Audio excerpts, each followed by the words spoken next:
Welcome back to the channel, everyone. Donovan Kelly here, talking from Calgary, Alberta, all the way up in Canada. It's currently fall here. Last fall that I had was actually like 6 months ago down in New Zealand, where we were covering hop farms in the Nelson, Tasman region. Now, if you recall, I met a lot of really awesome people down there, and I came home with so much love and appreciation for hops than I ever thought I really could have.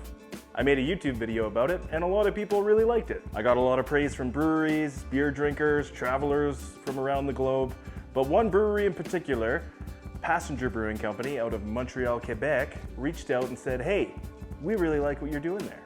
Would you be interested in a possible collaboration for our upcoming New Zealand IPA that we plan on brewing? Me?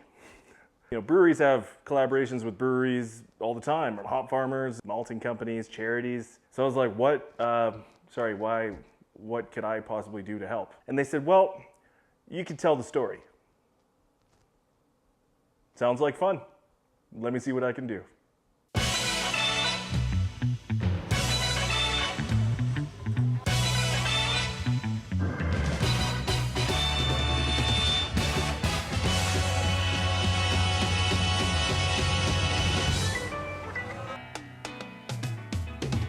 New Zealand hops might only have 1% of the global market share, but they have a really amazing reputation. It's very clear when so many of the top brewers around the world are making a special trip down there in February to tour the hop farms and spend the time to pick out exactly what they want to put in their beer. And we're talking some of the best breweries in the world. I'm looking at you guys, Russian River. I can't believe I missed you. I was like probably 4 hours away from having a beer with one of you guys, so. Damn. But to keep New Zealand hops extremely simple and narrow it down to only 2 words, I'm gonna go with my man, Dan, the craft beer man. Tropical goodness. Yeah, that's right. You know, for me, I got to spend a lot of time with quite a few really awesome hop growers. Everyone I met was really nice, and I do think I got lucky because not all of them down there are as nice, so I hear.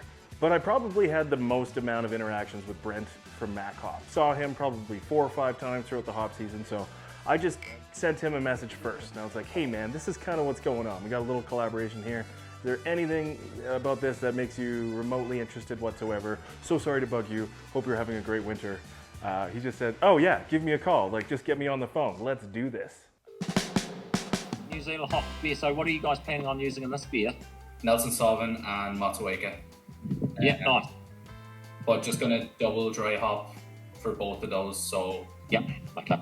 Good as. Just don't over-dominate it with the Nelson, because the Motueka is still gonna make it quite sessionable as well, and hopefully bring through some of that citrus-y kind of side of the Motueka. What excites me about our hops is because it's different, and no one else can produce that kind of feel. So when brewers are putting together a full-bodied beer, they tend to use American and New Zealand hops together. Even what you were touching on there, Brent, of that craving going back for another one, that's what I always, like, Motueka, it's not something that I saw massively available on the market, especially as Megan said here, but what I always found when I drank Nelson Sauvin beers in New Zealand was you still got that kind of white wine flavor at the end of your palate, where you were like, oh, I'm craving another kind of bit of that juiciness from the Motueka, and then you're clearing the palate with the white wine flavor, the resin of the Nelson Sauvin. And you bring your public along with you, your drinking public, and it becomes a story that they go back to the table and they sell to their friends. And every time you go into a pub in the States and you ask, you know, how the New Zealand hop beers flowing through, and they said that they're flying. So we know that our hops are a bit more expensive. Well, they have to be, because we're in the asshole of the world. Right. So we do live in a lovely country, though. I can't complain. Yeah, I was going to say it might be located the arsehole of the earth, but it definitely doesn't look like the arsehole of the earth. It's a P1 then, isn't it, Colin? A very pretty one.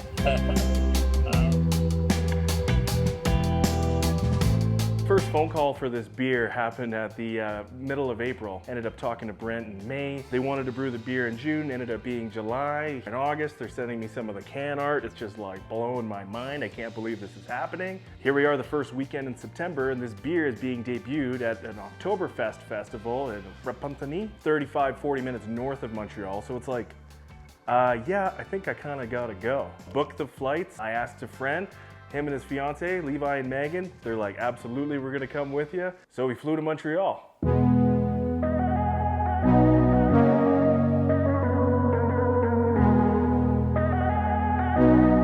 There he is. Hey. I wouldn't have eaten a sandwich already. Oh God. All right, we're here, we're at the Airbnb. I'm not gonna lie, I haven't vlogged in a little while, so I'm a little rusty. Oh, and super dark, there we go.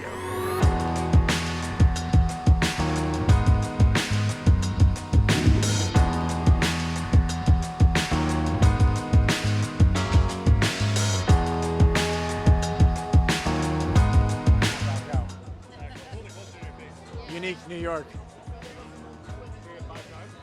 Unique New York. Unique New York.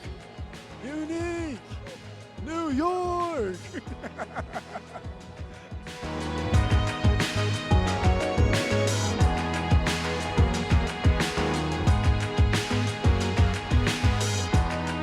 It's one of the oldest cities in Canada, so we had a few places that we wanted to see, but other than that, it was super chill. We just kind of walked around, enjoyed some of the areas. But the first 2 days were absolutely gorgeous. By the time Saturday night came around to go to the beer festival, just pouring rain.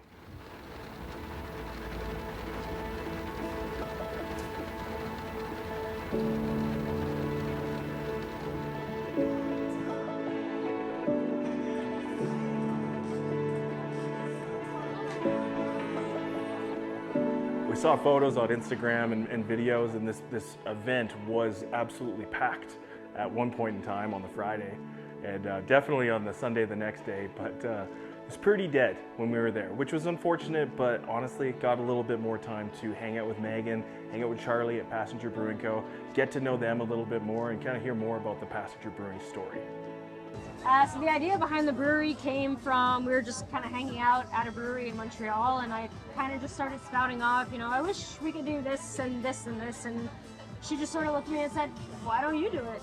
And I was like, oh, yeah, I'll look into it. And then the inspiration just kind of kept coming. So I was saying, you know, it's so great when we get to travel to try all these different beers from all over the world, but it sucks that distribution, at least internationally, isn't so accessible here. Like, it's very expensive, not a lot of people do it, but we're really missing out on all these different kinds of brewing cultures, techniques, flavors, styles. So I thought it would be really great if we could collaborate with breweries from around the world, or just anyone of influence, anyone who has a story to tell, and kind of bring that here to Quebec where, you know, they might not otherwise have gotten it. So that was the idea, and we've since done 2 collaborations, one local, and then our first international collaboration is this New Zealand Hops IPA. So in collaboration with Mac Hops Farm from New Zealand in the Montreal region, so I'm throwing that around.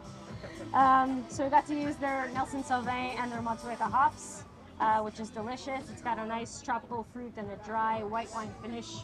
Nice and hoppy, double dry hopped, really good. Sorry to be awkward, but I gotta do this. Oh. Ooh.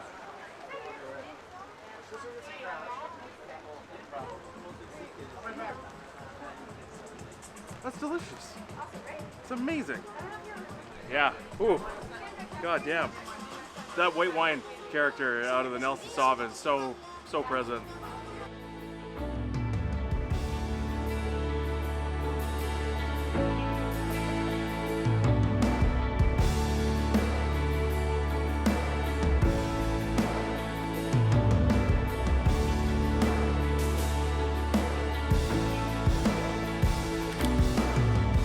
For me, if there's ever an opportunity to show off New Zealand hops and feature some of the amazing farmers that I got to meet down there, I am 100% going to do that. To be able to have my name, my logo, QR code that links to this video that I'm making right now, you know, alongside Passengers and Mac Hops is just so freaking cool. Oh my God. Like, I'll just say it, it's really special. I'm still blown away. I still can't believe that this even happened. And to be able to fly across Canada with my friends, meet some amazing people, and drink some damn good beer, that's just something I get to cherish forever, really. You never know what might happen when you just start hitting record and making YouTube videos. That's the truth. If you're in Quebec soon and you can get your hands on this beer, absolutely try it. What a gem. We'll see you later.